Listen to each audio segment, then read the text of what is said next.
It sucks being taken for granted. When someone acts like you're there to serve their needs, like you'll stick around no matter how they treat you, like you're replaceable and don't matter, you start to feel like a piece of furniture rather than a person. So why are you treated the way you are? I'm going to give you the reasons your partner takes you for granted and what you need to do to make them stop. Hi, I'm Jessica Boss. And you can take for granted that I'll be here every week with a new tip to help you make your relationship the best it can be. If you want more passion in your life, subscribe now. I'm here to show you the way to the love you want. So how do you know if you're being taken for granted? If you're watching this video, then these feelings are probably pretty familiar to you. You're being taken for granted when they expect you to drop everything and be there for them when they ask you, even though they won't do the same for you. They don't thank you or appreciate all the things you do for them. You go out of your way to meet their needs, but they don't meet yours.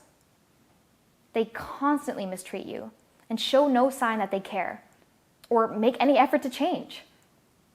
They take and take and take and give nothing in return. I know how you feel. I've been with partners who treated me this way, and even when I knew they weren't doing it on purpose, it still made me feel like garbage. So just, why do they do it? Here are a few possible reasons. First off, you need to ask yourself, do they know I feel this way? Most of the time we feel taken for granted, the other person has no idea. They never even considered it. Depending on your situation, I don't advise immediately bringing it to their attention, as it can cause them to pull away. That option will come down the road when we've exhausted other possible remedies. Let's cover a few reasons that they may be taking you for granted, and then we'll look at the possible remedies. Resentment. Sometimes what may seem like taking you for granted is really resentment. This is easy to miss because they aren't even always aware of it themselves. They're holding on to deep negative feelings towards us that come from dozens of tiny unresolved conflicts. This kind of resentment unconsciously puts them into the state of competition with us.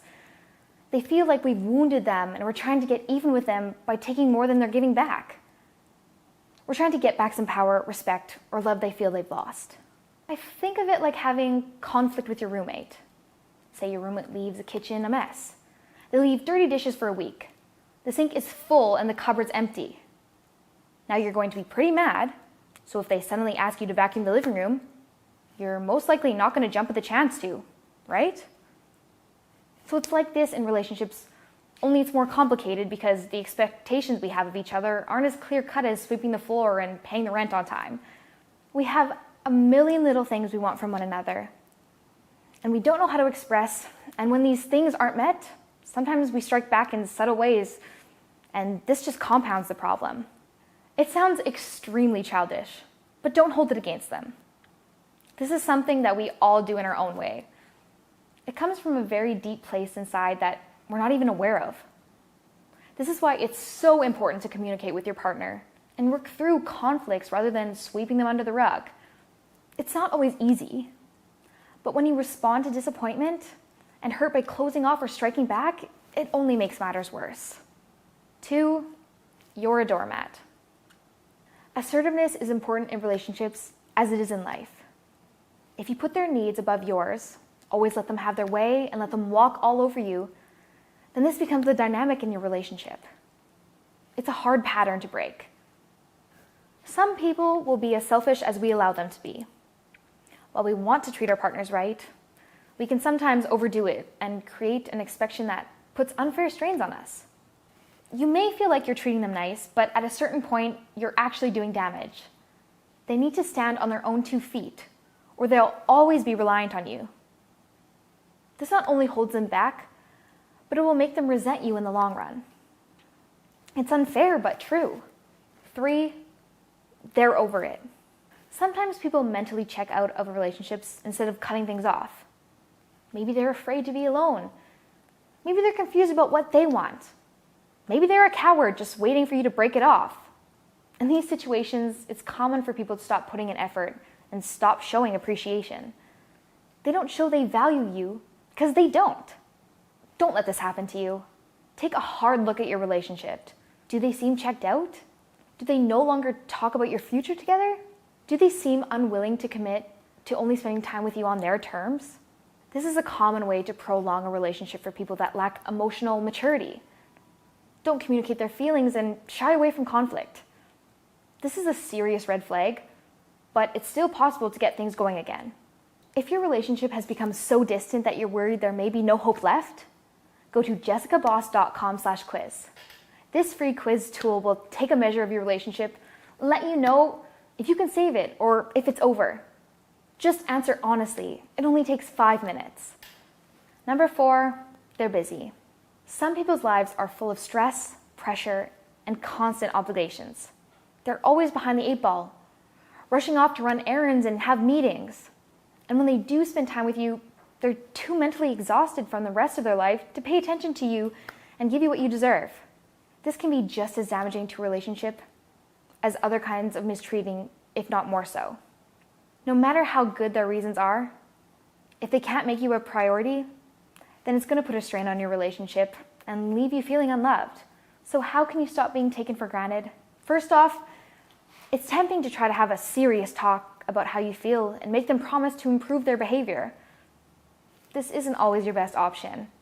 If the reason they're taking you for granted is because they've lost the spark and they don't value you, then this is only going to push them further. The time for putting your foot down will come, but for now, I want you to focus on the positive steps that will interrupt the cycle of taking you for granted, change how they see you, improve their mood, and demonstrate your value. Change things up. When we're being taken for granted, it's often a matter of falling into a pattern, a routine. Any change in your life, no matter how small, can interrupt this pattern and change the way you two interact and treat one another.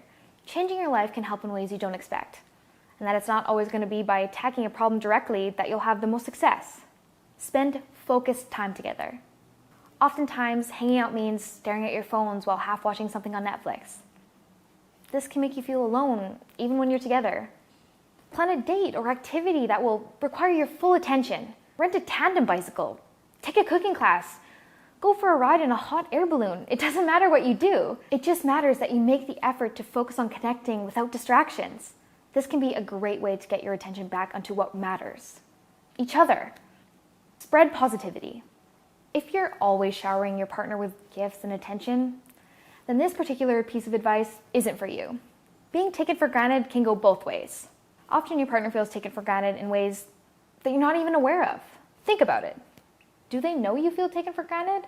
Then how do you know they don't feel the same way? This is a tough pill to swallow, but sometimes that's what you need to be aware. This is an opportunity to show them that they're important to you. I want you to think of some things that you could do to make them happy and do them. It doesn't take something huge to turn the tide. It can be as small as buying them flowers or cooking dinner. This will create a good feeling in them that will in return make them want to do nice things for you. Generosity loves company. Spend less time together. In economics, it's all about supply and demand. If something is in short supply, it's going to be more valuable, and people will want it more.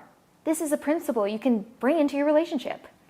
It often happens that extremely close relationships lead to this feeling of being taken for granted. If you can spend more time apart, you'll start to appreciate your time more and value one another. You don't have to ignore their messages and drop off the face of the map, but spending more time on your own, doing your own things will make them miss you. And when they miss having you around, they'll realize how valuable you truly are. Change your love language. Some of these problems come from the different love languages we speak. The idea of love languages was popularized by Gary Chapman.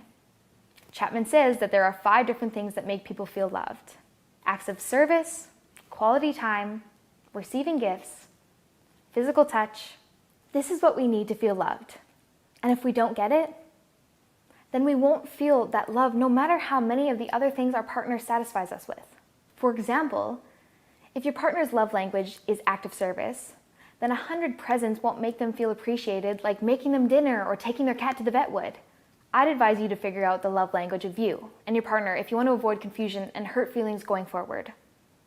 First off, think about what makes you feel loved. When you have the most positive feeling towards your partner, when did you first know that you loved them? Now do the same for your partner. Think of the times when you could tell they had an extremely positive response to your actions. If you can't think of any examples, keep an eye out from this day forward. Are there love languages that you rarely speak? If this is the case, and your partner feels unloved, then perhaps these are the languages that you're missing. Try using the different languages and gauge the reaction. It can be as simple as that. There's way more I could say about love languages. I think they're a really important idea that can help almost any relationship. Do you want me to make a more in-depth video about love languages? Click now to take the poll. I love hearing your feedback. If you've tried all these things and they're still not treating you right, you should sit down with them and have a conversation about your relationship. This is especially helpful if there are concrete things they're doing that make you feel this way, and if they seem to be acting thoughtlessly rather than being actively inconsiderate. Tell them how their actions made you feel and what you'd like from them that you're not getting. Point out things they've done in the past that made you happy, and tell them that you'd like more of that. By allowing them to use the skills they already have, you're much more likely to get positive results. So there you have it. These are some powerful ways that you can get the attention and respect that you deserve from your relationship.